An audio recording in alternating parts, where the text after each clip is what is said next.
सुबह होने में अभी देर थी। रानो चिड़िया अपने घोंसले में थी और हवा में एक अजीब सी खुशबू तैर रही थी। गुड़िया कुकू, तुम्हें भी महसूस हो रहा है क्या? लगता है जंगल में किसी ने इत्र उड़ा दिया हो। मम्मा, ये खुशबू तो जैसे हवा में बोल रही हो। माँ, इत्र जंगल में कैसे आया? पता नहीं बेटा, पर लगता है हवा मुझे पहचान रही है। उसी समय कुछ दूर पुराने नीम के पेड़ पर कबूतर और कबूतरी भी वही महक महसूस कर रही थी। अरे लूसी, तुझे भी कुछ महसूस हो रहा है क्या? जैसे खुशबू। हाँ, जैसे किसी ने मीठा रस हवा में मिला दिया हो, लेकिन रानो की तरफ से आ रही है लगती है। रानो, उसका घोंसला तो जंगल के बीच में है, वहाँ से खुशबू यहाँ तक कैसे पहुँची? हो सकता है खुशबू हवा नहीं, कोई राज लेकर आ रही हो। नीम के पेड़ से कुछ दूर आम के पेड़ पर तोता और तोती बातें कर रहे थे। अरे हरियाली, मुझे तो लगता है ये खुशबू किसी फूल की नहीं तो फिर किसकी? ये खुशबू सिर्फ तब आती है जब कोई याद हवा में घूमती है और ये याद रानो से जुड़ी लगती है। रानो से? पर उसने तो कुछ नहीं कहा था कल तक। शायद उसके दिल में कोई बात है जो इत्र बनकर हवा में आ गई है। इधर बुलबुल डॉक्टर, जो जंगल की डॉक्टर थी, अपनी क्लिनिक में बैठकर सब कुछ नोट कर रही थी। खुशबू में कुछ केमिकल नहीं, ये नेचुरल लगती है, पर इतनी ताकत वाली खुशबू मैंने पहली बार महसूस की है। उसने डायरी में लिखा, रात के 3 बजे इत्र हवा में फैला, रानो के पास से। जंगल के दूसरे कोने में कालू कौवा, गोरी कवि भी उसी इत्र के बारे में बात कर रहे थे। ये क्या नौटंकी है? अब रानो के नाम से इत्र हवा में उड़ रहा है। कालू जी, हर बात में मजाक मत देखो, कुछ तो अलग लग रहा है। अलग ही तो चाहिए मुझे।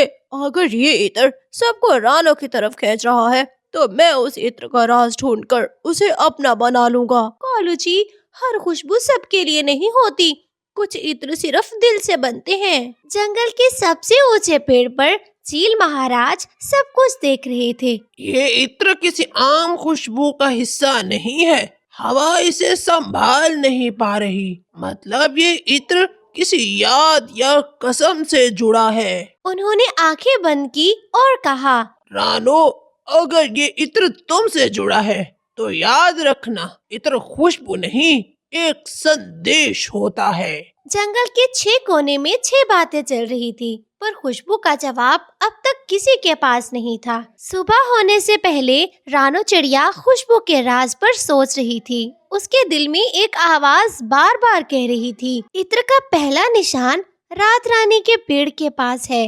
गुड़िया कुकू, हम रात रानी के पेड़ तक चलकर जाएंगे। माँ, वहीं से खुशबू आई थी। हाँ मेरे बच्चे, रानो ने अपने दोस्त कबूतर को बुलाया। कबूतर भैया, तुम्हारा डायरेक्शन सेंस सबसे तेज है। बताओ, रात रानी के पेड़ से आज कोई बदलाव महसूस हुआ? हाँ रानो, वहाँ कुछ अजीब सा था। पेड़ के नीचे कुछ चमक रहा था, जैसे मिट्टी ने खुशबू छुपा कर रखी हो। मैं तो कहती हूँ वहाँ मत जाओ। जो इत्र खुद हवा में आए वो हमेशा अमन का संदेश नहीं होता। लेकिन अगर इत्र किसी दर्द का इलाज हो तो मुझे उसका जरूर पहचान करना होगा ना। खुशबू अब धीरे धीरे बढ़ रही थी, जैसे उसके अंदर जवाब छुपा हो, बस रानो तक पहुंचने का इंतजार कर रहा हो। रानो जैसे ही रात रानी के पेड़ के पास पहुंची, तोता और तोती वहां पहले से मौजूद थे। रानो, हम कल रात यहाँ आए थे। पेड़ के नीचे एक पत्थर है और उस पर लिखा है, जिसे इत्र महसूस हो वही सच समझे। यानी खुशबू किसी एक के लिए बनी है शायद, और वो एक तुम हो रानो। पर किसने बनाया होगा ये इत्र? जंगल में सिर्फ एक ही प्राणी इत्र बना सकता है, बुलबुल डॉक्टर, पर उन्होंने मना किया था, वो कभी इत्र नहीं बनाते। तो मुझे उनसे मिलना होगा। खुशबू अब और गहरी हो चुकी थी, लगता था हर बात एक नए राज की तरफ लेकर जा रही हो। जंगल के बीच बुलबुल डॉक्टर अपनी छोटी सी क्लिनिक में बैठकर डायरी लिख रही थी। सुबह के 4:12। इत्र अब भी हवा में है, पर उसका रंग बदल गया है। पहले हल्का था, अब थोड़ा मीठा हो गया है। बुलबुल डॉक्टर, आपने इत्र बनाया था क्या? नहीं रानो, मैं इत्र नहीं बनाती, लेकिन एक पुरानी फाइल में लिखा था एक सुगंध फूल होता है जो सिर्फ माँ की दुआ से खिलता है। माँ की दुआ? जो चिड़िया किसी और के लिए अपना सब कुछ दे देती है, उसकी दुआ फूल में बदल जाती है और उस फूल से इत्र निकलता है। शायद ये इत्र मेरी माँ की दुआ हो। तब तुम्हें उस फूल को ढूंढना होगा, वो सिर्फ चील महाराज को नजर आता है। सुबह के 5 बज चुके थे। चील महाराज जंगल के सबसे ऊंचे पेड़ पर बैठकर पूरे आसमान का निरीक्षण कर रहे थे। चील महाराज, मुझे आपका इंतजार था। हवा का रुख बदल गया है।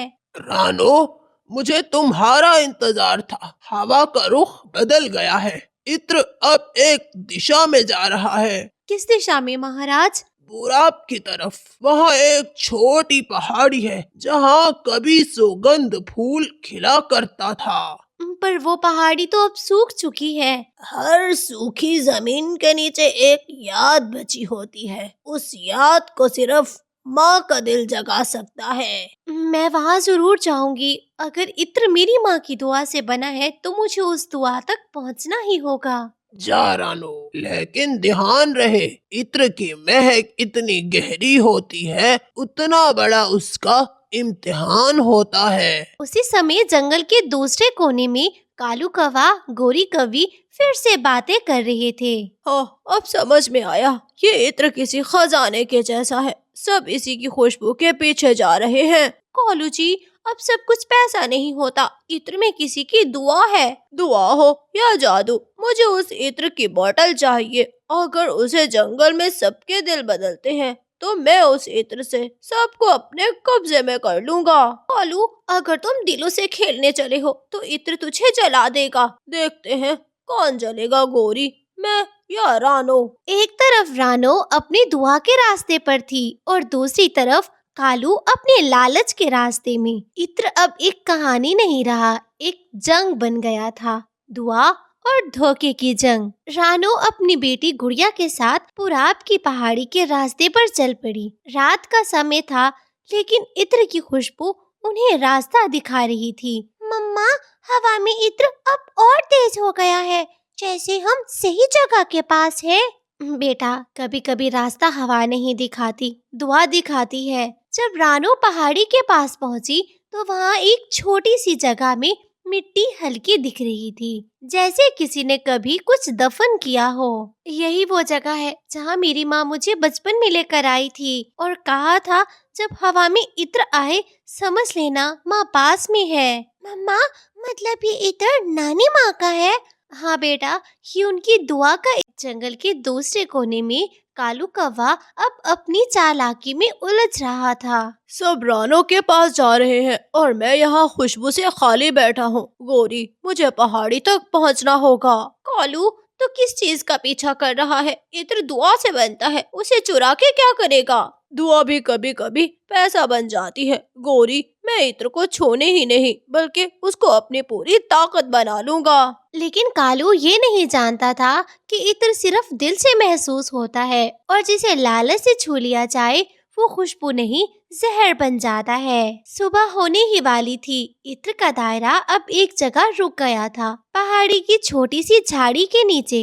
देखो गुड़िया, एक छोटा सा फूल। माँ, ये तो चमक रहा है, जैसे खुशबू इसके अंदर बस गई हो। यही है सुगंध फूल, माँ के प्यार से बना हुआ फूल। रानो ने अपनी छोटी सी चोंच से फूल को हल्का सा छुआ और अचानक से हवा में एक नई खुशबू फैल गई। नरमी, दुआ और माँ का एहसास। मम्मा, ऐसा लग रहा है जैसे नानी माँ कह रही हो, तुमने मेरी दुआ पूरी कर दी। बेटा, दुआ कभी खत्म नहीं होती, सिर्फ किसी और के रूप में लौट आती है। लेकिन उसी समय कालू कौवा भी वहाँ पर पहुँच गया।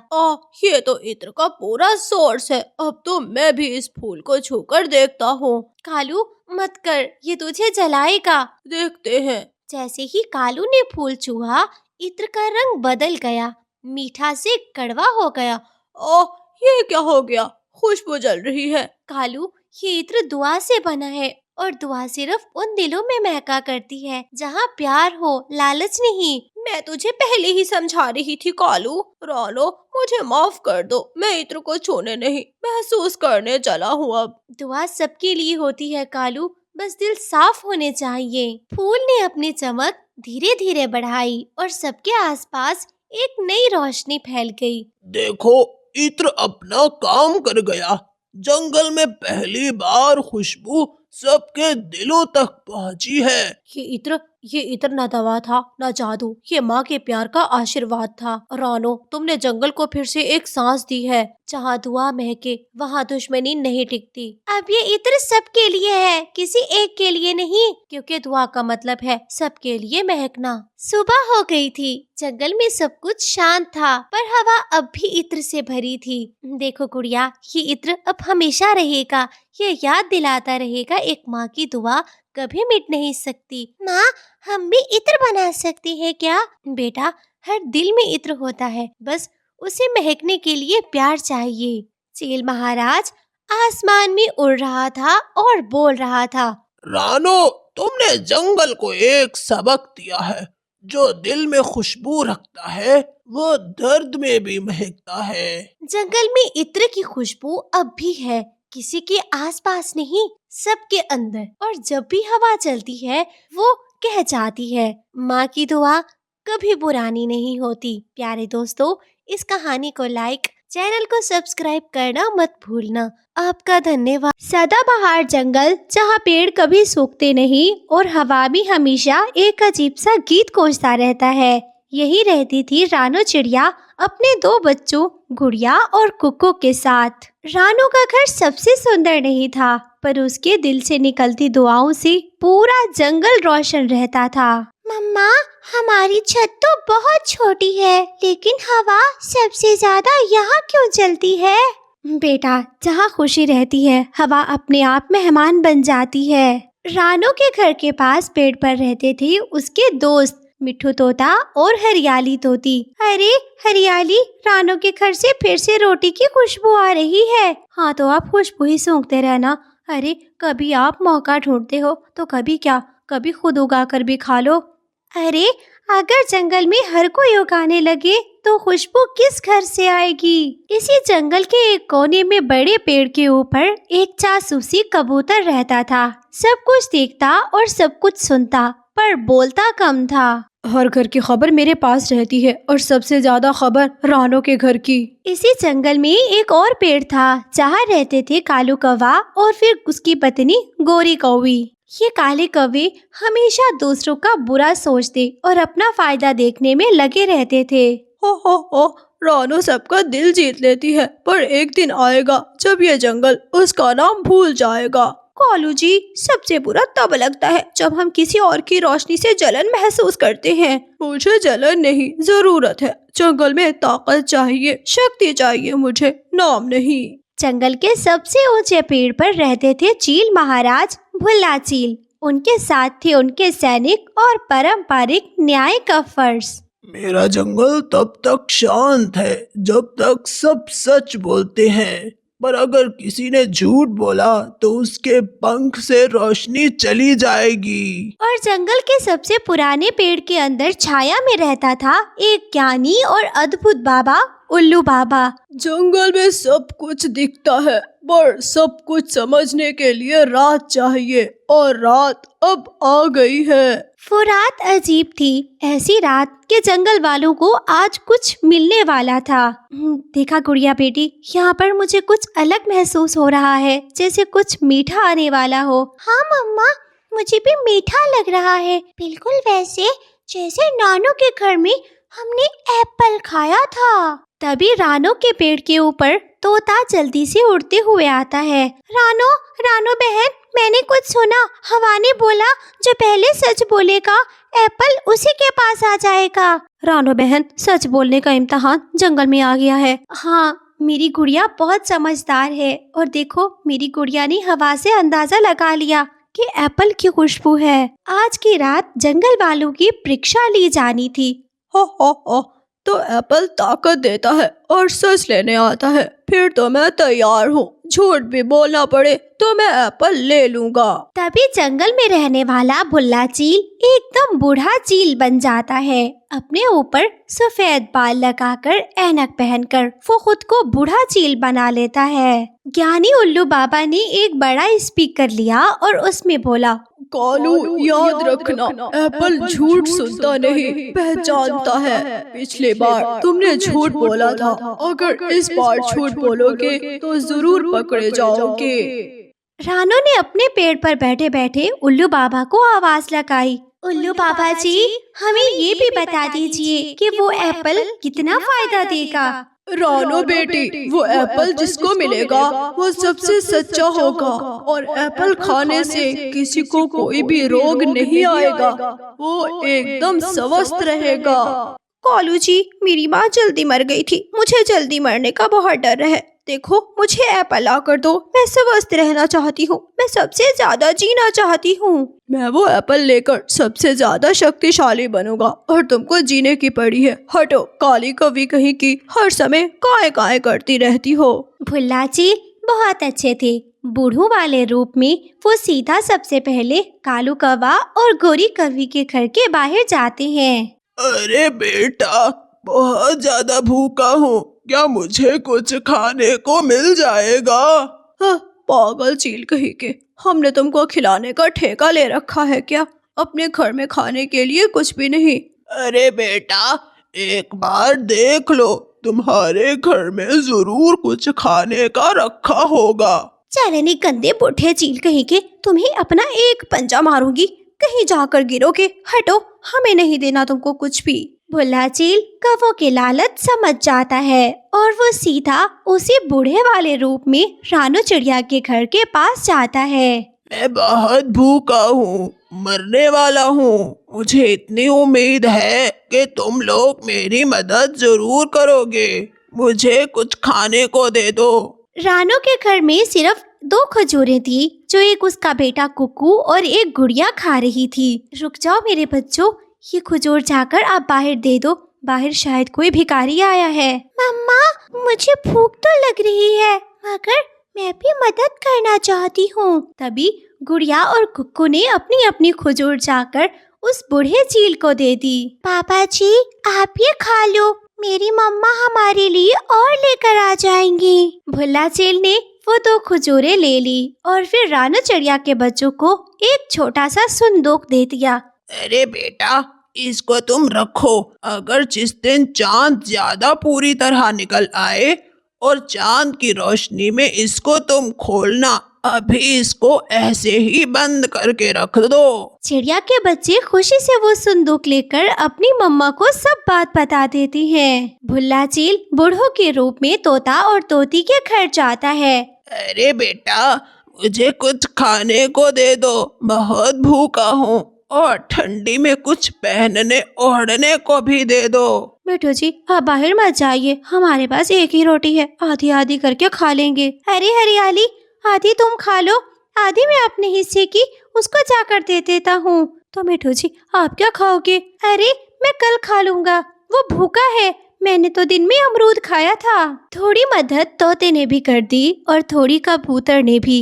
भुल्ला चील वापिस चला गया। अगली रात में चांद अपनी पूरी तरह से रोशनी बखेर रहा था। गुड़िया और कुकू बेटा, आपको अच्छे से याद है ना, उस ज्ञानी बाबा ने ऐसे बोला था कि चांद की रोशनी में खोलना है।